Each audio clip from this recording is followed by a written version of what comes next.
बदायूं में दरोगा की खिड़की से लटकी लाश मिली। बदायूं में दरोगा का शव कमरे में दरवाजे के ऊपर बनी खिड़की से फंदे के सहारे लटका मिला। शव घुटने के बल बैठी पोजीशन में था। एसपी अंकिता शर्मा ने सुसाइड की आशंका जताई है। दरोगा मेघश्याम गौतम मूल रूप से मथुरा के गोविंदनगर थाना क्षेत्र के सकना गांव के रहने वाले थे। एसपी ने बताया मेघश्याम गौतम 55 कोर्ट सुरक्षा में तैनात थे। उनके मोबाइल फोन की कॉल डिटेल निकलवाई जा रही है। फॉरेंसिक टीम ने भी जांच की है। परिजनों से पूछताछ और पोस्टमार्टम रिपोर्ट के बाद ही स्थिति साफ हो सकेगी। घटना नगर कोतवाली क्षेत्र के मधुबन कॉलोनी की है।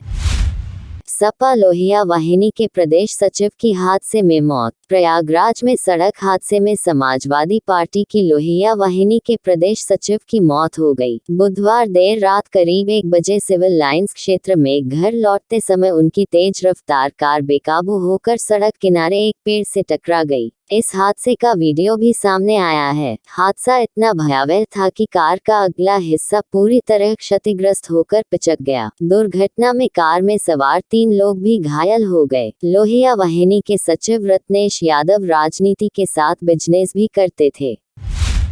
आमिर खान के भाई फैजल हरदोई पहुंचे। फिल्म अभिनेता आमिर खान के छोटे भाई और अभिनेता फैजल खान गुरुवार को हरदोई स्थित अपने पैतृक गांव पहुंचे। वह 2-3 दिन यहां रुकेंगे। शाहाबाद के अख्तियारपुर और दिलावरपुर गांव में उनके परिवार की करीब 120 बीघा पैतृक जमीन और बागान है। उनकी देखरेख के लिए फैजल यहां आए हैं। इस दौरान उनसे आमिर खान के गांव नहीं आने के बारे में सवाल पूछा गया। इस पर फैजल खान ने कहा कि वो कोई गाय भैंस तो है नहीं कि पकड़कर ले आऊं। जब उनका मन होगा वे खुद आ जाएंगे। फैजल ने फिल्म मेला समेत कई फिल्मों में अभिनय किया है।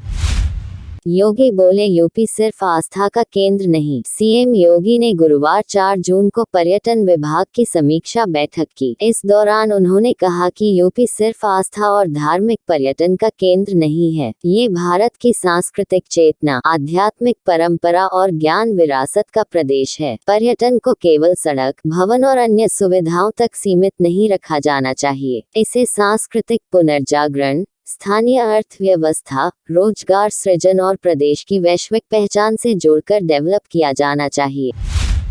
संभल दंगे मारे गए शख्स के परिवार को जमीन दी। संभल के 1978 के दंगा पीड़ित परिवारों को खाली कराई गई कब्रिस्तान की 3 बीघा जमीन पर बसाया जा रहा है। गुरुवार को दंगा पीड़ित रामशरण रस्तोगी के परिवार को 100 वर्ग मीटर जमीन का टा दिया गया। इसके पहले प्रभारी मंत्री JPS राठौर ने रामशरण रस्तोगी की बहू रुक्मिनी को पट्टे की जमीन का प्रमाण पत्र दिया। मंत्री ने रुक्मिनी और उनके बेटे कपिल के साथ जमीन का भूमि पूजन भी किया। कब्रिस्तान से खाली कराई गई जमीन कोतवाली क्षेत्र के शेर खां सराय गांव में टीले वाली मस्जिद के पास है।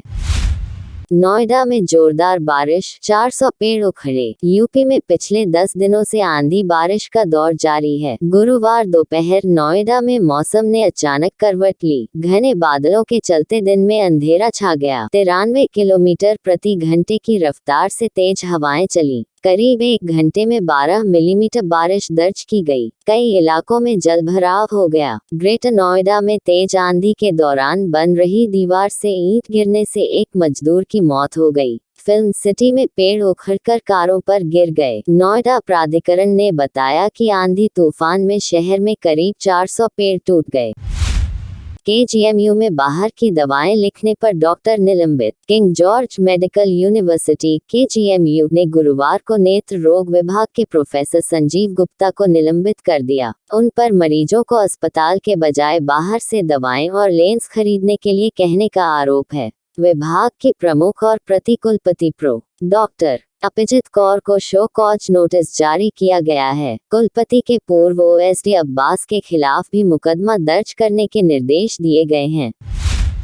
पथरी मरीजों को कागजों पर दी कैंसर की दवा। बीमारी पेशाब या गुर्दे की पथरी की और इलाज कैंसर का। जी हाँ, ये पढ़कर भले ही आपको अपनी आंखों पर भरोसा न हो रहा हो, लेकिन ये सच हुआ है। KGMU यूरोलॉजी विभाग में असाध्य योजना के बजट से करोड़ों के दवा घोटाले की जांच में ये चौंकाने वाले तथ्य सामने आए हैं। विभाग में साधारण पेशाब संबंधी दिक्कतों से पीड़ित मरीजों को कागजों पर लाखों रुपए कीमत की कैंसर की दवाएं लगा दी गई। गईं। इसके साथ ही लारी में एक ही मरीज को 5 स्टेंट डाले गए। इसी तरह की तमाम गड़बड़ियों पर यूरोलॉजी के बाद अब 7 अन्य विभागों में भी ऑडिट कराया जाएगा।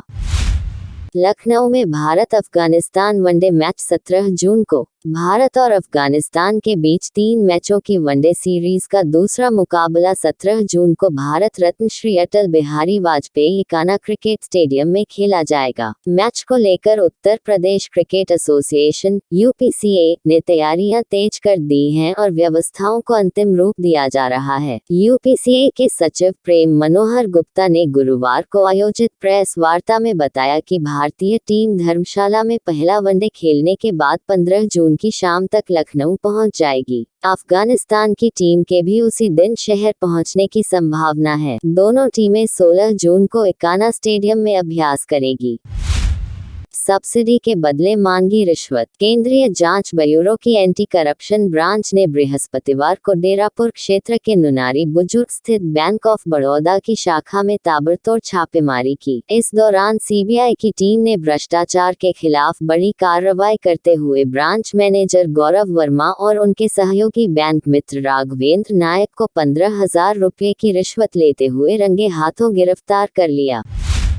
एक हाथ से परिवार पाल रहा था रमेश। छानी खुर्द गांव निवासी रमेश श्रीवास ने शायद कभी नहीं सोचा होगा कि जिस संघर्ष भरी जिंदगी को वह वर्षों से ढो रहा है, वह एक दिन में इतनी बड़ी त्रासदी में बदल जाएगी। 1.5-2 वर्ष पहले बीमारी के कारण अपना दाहिना हाथ गंवाने वाले रमेश ने हार नहीं मानी। एक हाथ से प्रेस का ठेला चलाकर परिवार का पेट पालता रहा, लेकिन बृहस्पतिवार को हुए हादसे ने उसकी जिंदगी की सारी उम्मीदें छीन ली। तालाब में डूबने से उसके दोनों बेटे शिवेंद्र 10, रुद्रांश 8 और 5 वर्षीय बेटी मांडवी की मौत हो गई।